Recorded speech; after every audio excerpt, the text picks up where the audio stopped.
ایک شخص نے چڑیا پکڑنے کے لیے جال بچھایا۔ اتفاق سے ایک چڑیا اس میں پھنس گئی اور شکاری نے اسے پکڑ لیا۔ چڑیا نے اس سے کہا، اے انسان، تم نے کئی ہرن، بکرے اور مرغ وغیرہ کھائے ہیں، ان چیزوں کے مقابلے میں میری کیا حقیقت ہے؟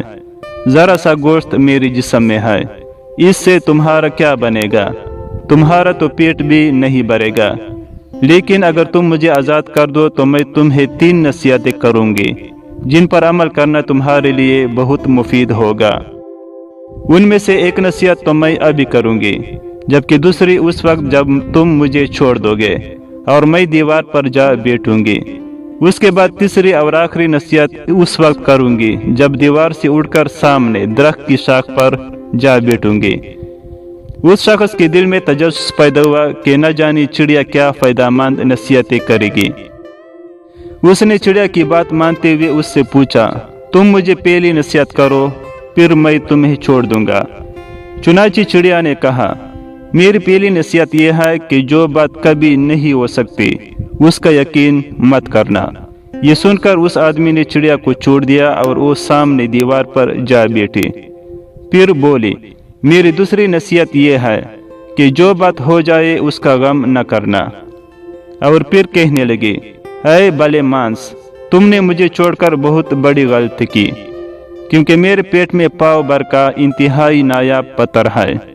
اگر تم مجھے ذبح کرتے اور میرے پیٹ سے اس موتی کو نکال لیتے تو اس کی فروخت کرنے سے تمہیں اس قدر دولت حاصل ہوتی کہ تمہارے آنے والے کئی نسلوں کے لیے کافی ہوتی اور تم بڑے رئیس ہو جاتے۔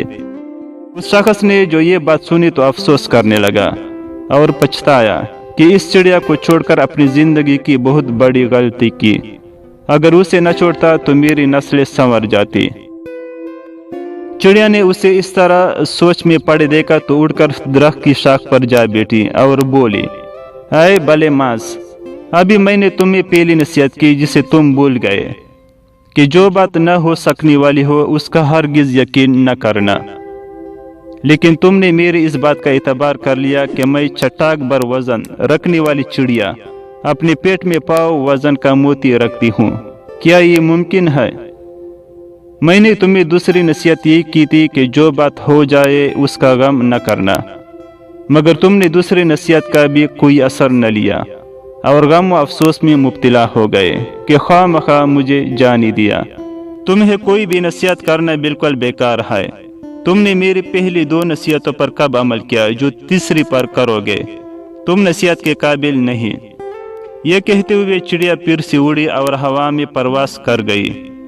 وہ شخص وہی کڑا چڑیا کی باتوں پر غور و فکر کرتے ہوئے سوچوں میں کھو گیا۔ وہ لوگ خوش نصیب ہوتے ہیں جنہیں کوئی نصیحت کرنے والا ہو۔ ہم اکثر خود کو عقل کل سمجھتے ہوئے اپنے مخلص ساتھیوں اور بزرگوں کی نصیحتوں پر کان نہیں دھرتے اور اس میں نقصان ہمارا ہی ہوتا ہے۔